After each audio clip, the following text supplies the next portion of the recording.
लीजिए सुनिए आचार्य चतुर्सेन शास्त्री के लिखे उपन्यास वयम रक्षा माह का 28वां भाग आनर्त, मेरी यानी समीर गोस्वामी की आवाज में। वैवस्वत मनु के एक पुत्र शरियाती थे। इन्होंने गुजरात प्रांत में खंभात की खाड़ी के पास अपना आनर्त राज्य स्थापित किया था। शरियाती बड़े भारी सम्राट हुए। पीछे इनका इंद्राभिषेक हुआ।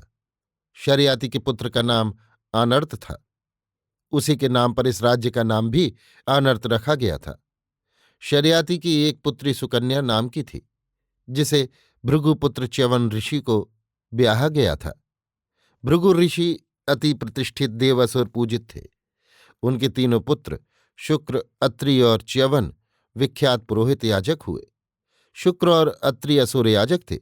शुक्र हिरण्यकशिपु और बलि के पुरोहित थे। जिनके पुत्र संद और मकरंद को दैत्यपति हिरण्यकशिपु ने अपने पुत्र प्रहलाद का शिक्षक नियत किया था।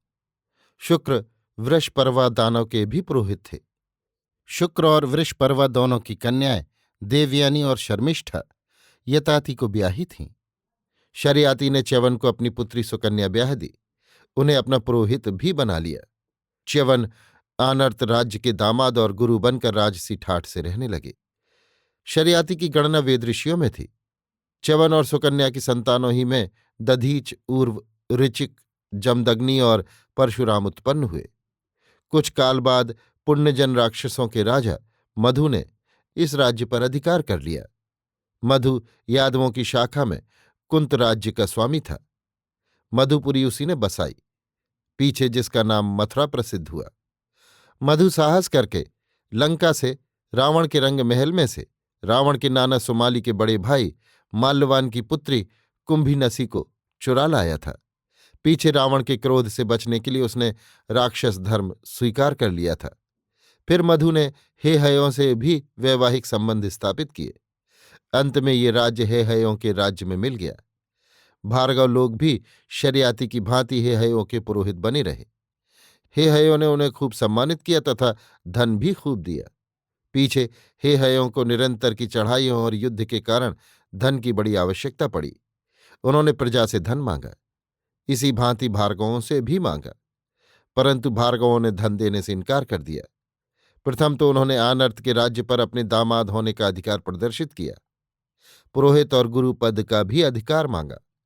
बहुत हठ करने पर कहा, धन हमारे पास नहीं है। इस प्रश्न पर भार्गवों और हेहयों से झगड़ा हो गया।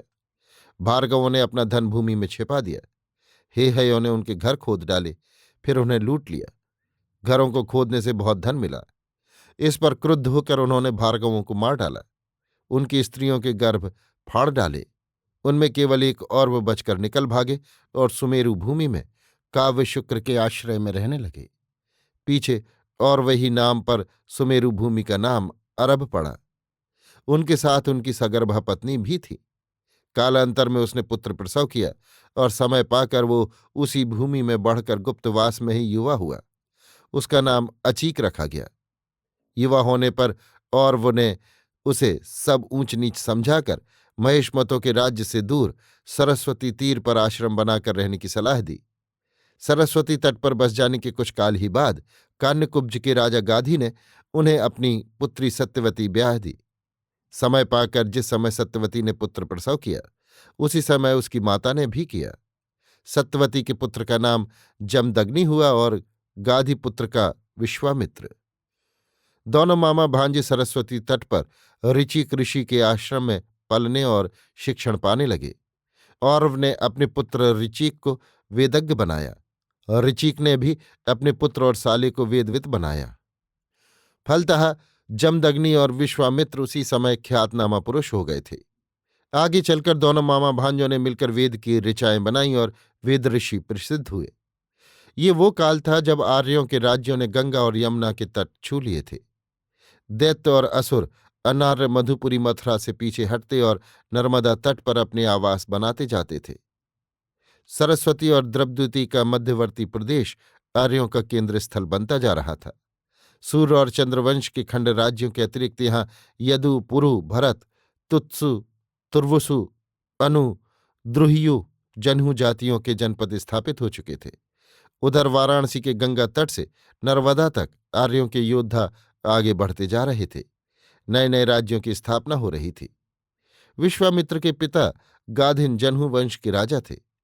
एक बार ऋचिक और उनके यहाँ आए और 1 सहस्त्र श्याम कर्ण घोड़े गाधी को देकर उनकी पुत्री सरस्वती मांग ली। इस प्रकार गाधी पुत्री से उनका ब्याह हुआ। उस युग में भृगुवंश महामहिमावान था ही। च्यवन के सौतेले भाई उष्णस शुक्र जहां सब दैत्यों के याजक गुरु थे, वहां महामहिमावान ययाति के ससुर भी थे। वे ययाति भी साधारण राजा न थे, अपितु पुरु, यदु, अनु, द्रुह्यु और तुर्वुशु इन 5 वंशों के मूल पुरुष थे। यद्यपि उनके आचार आर्यों से भिन्न थे, परंतु इससे उनकी प्रतिष्ठा में कमी नहीं आती थी। हेहयों से विग्रह होने पर उन्होंने यदु, तुर्वुशु और द्रुह्यों का आश्रय लिया। ऋचिक ऋषि का असुर याजक वंशी होने से आर्यावर्त के बाहर दूसरी जातियों पर भी भारी प्रभाव था।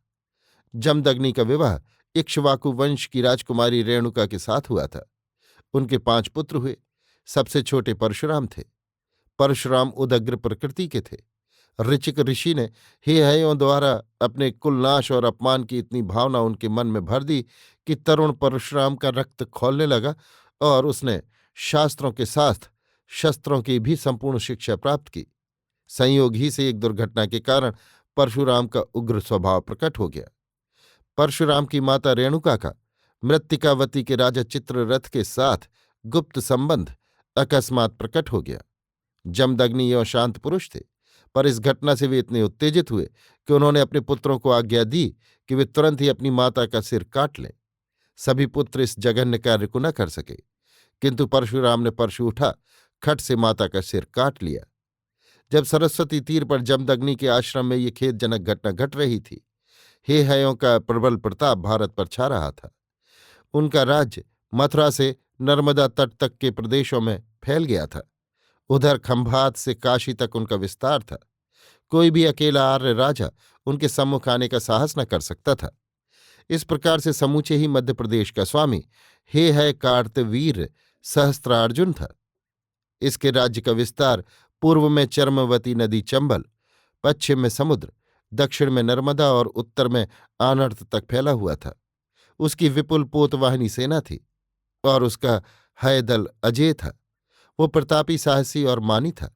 फिर शरियात भी उसके साथ थे। हेहयों से हारकर यादव जामग अपना पैतृक राज्य छोड़कर मृत्तिकावती में विदर्भ के निकट जा छिपा। सूर्यवंशी राजा बाहु और वृषि के आश्रम में आ छिपा। विश्वामित्र के पुत्र लोही का कानकुब्ज राज्य उन्होंने नष्ट कर दिया।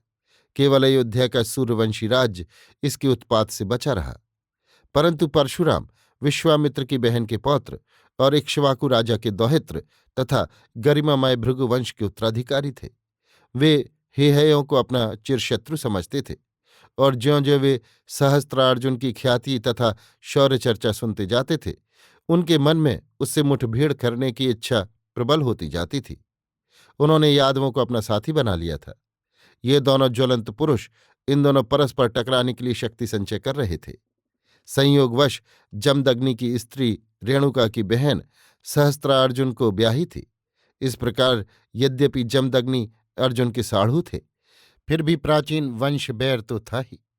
अब जो उन्होंने अपनी पत्नी का वध करवा डाला, तो इससे क्रुद्ध होकर सहस्त्रार्जुन ने चढ़ाई करके जमदग्नि का आश्रम जला डाला, गायें लूट लीं और मनुष्यों को मार डाला। इस पर पिता की आज्ञा से परशुराम ने अपने मौसा इस विख्यात योद्धा सहस्त्रार्जुन को सम्मुख युद्ध में मार डाला।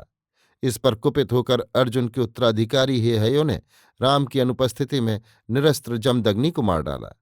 इस पर क्रुद्ध हो हेहयों का बीजनाश करने का संकल्प कर परशुराम ने निरंतर कठिन युद्ध करके हेहय वंश का समूल उच्छेद करके समंतक तीर्थ में उनके रक्त से 5 कुंड भरे। अभी आप सुन रहे थे आचार्य चतुर्सेन शास्त्री के लिखे उपन्यास वयम रक्षामः का 28वां भाग आनर्त, मेरी यानी समीर गोस्वामी की आवाज में।